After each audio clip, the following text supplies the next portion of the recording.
Dok, 11 years old baby boy anak ko. Nag-snoring siya. Ingay sa gabi pagtulog. Nako, Mami Patricia, yan din yung experience ko sa anak ko.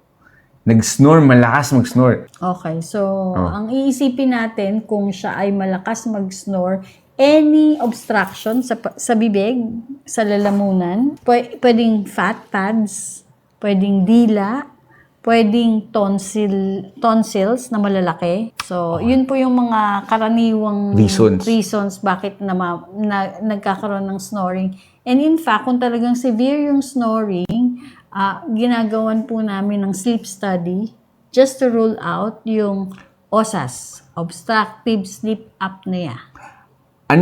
Paano ino-observe yung OSAS? Pupunta sa klinik kasi papatulogin yung bata? Hindi sa klinik, sa ospital. So, sino kailangan niya kausapin? Oo. So, one, you go to a pediatric pulmonologist. Sila po yung nagre-request. O kahit na po yung inyong pediatrician. Pwedeng i-request ng sleep study yung inyong 11 years old para ma-check. And on top of that, titingnan po talaga kasi one, kung medyo obese po yung bata. So, syempre, kailangan ng weight management. Kung talagang malalaki, kissing tonsils palagi.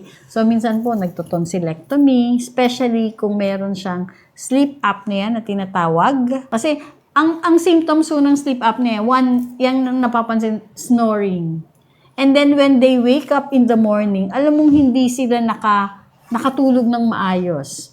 Yung focus sa school, hindi maganda. Tapos, these children, syempre, on top of that, minsan merong mga asthma, merong mga allergic rhinitis, pwede kasing hindi yung lalamunan, pwede sa ilong, meron palang polyp dun yung bata. So, una, ang titingnan is yung physical examination, kung meron doon na possibly nagiging cause ng obstruction, kaya siya ay tumutunog tumutunog yung paghinga, nag-snore. May tanong ako.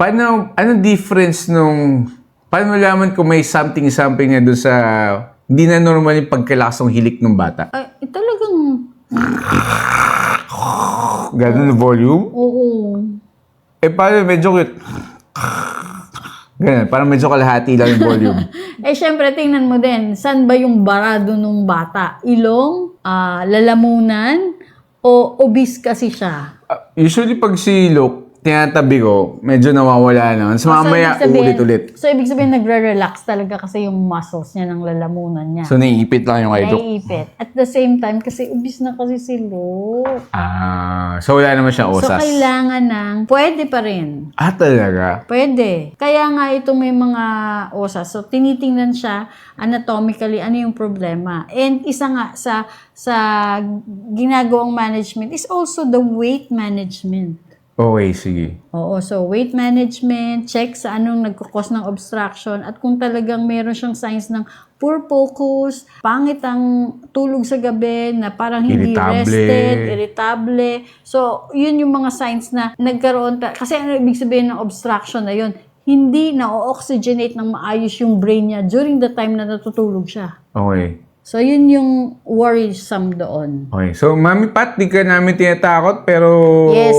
So, this is for lang. awareness na yun nga. So, check up with your pediatrician or kung meron kayong kilalang pulmonary doctor. And yes, pwedeng magpa-sleep study. Wala namang mawawala. Yun nga lang, medyo may kamahalan. Kasi usually mga tertiary hospitals ang merong sleep study. Medyo mahal. Yun, nasa 25-30K.